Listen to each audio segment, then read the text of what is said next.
Hey everybody. Hard to believe on this now sunny and hot day that the torrential rains that we faced in the northwest corner at the end of the weekend and on Monday. But I'm sure we have all seen the impact on it. There's been significant infrastructure damage in a few towns. Farms have been hit really hard. Farms that were already suffering from drought conditions before these floods hit are really wrestling with. And in fact, some of the damage was immediate and some won't be known for some time because the way the torrential waters moved through agricultural spaces, they wash nutrients away, that, the impact of that won't be seen for some time. So really some pretty major impact. So a couple of things, I've been talking to a lot of local municipal leaders. Also just got a phone a few minutes ago with Commissioner Eucalito at the Department of Transportation, who has declared a state of emergency in a way that enables him to start immediately on some of that infrastructure repair.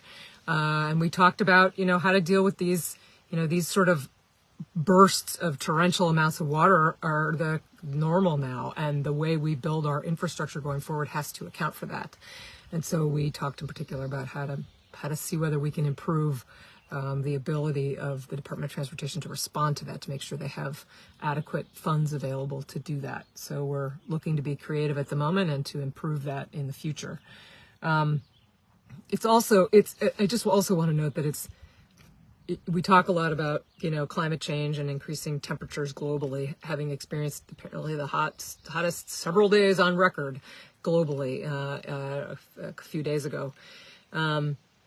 It's the volatility also that is really hard to prepare for. It's hard enough to prepare for something that's moving in a particular direction, but when you are a farmer, for example, dealing with both droughts and floods in the same close period of time, that is exceedingly difficult.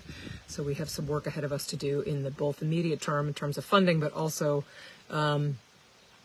in the longer term, as we, I hope, can take a harder look at climate change and the impact. Sorry, that was a tree branch falling in front of me.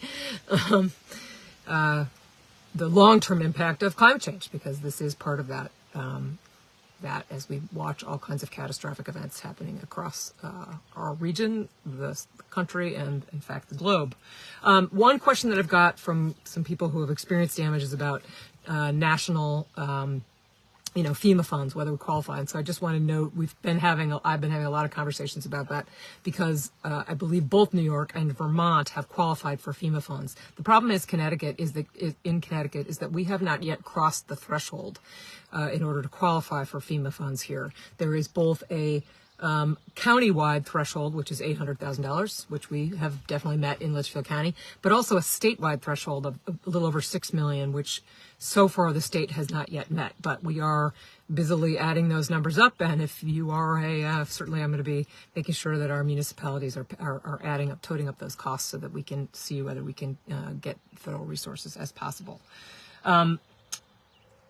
As we deal with these climate situations, I happen to have had a lot of conversations this week that are related. I spent some time at Sharon Audubon talking about their long-term view, both in terms of their physical plant and their desire to make that better and in a better place, both for the birds that they rehab, but also for the visitors who come there and learn not only about birds, but about climate and about forest maintenance and different ecosystems. And it's a really important engagement for everyone, for all of us. And it is a wonderful place if you haven't been there. So please, I recommend a visit.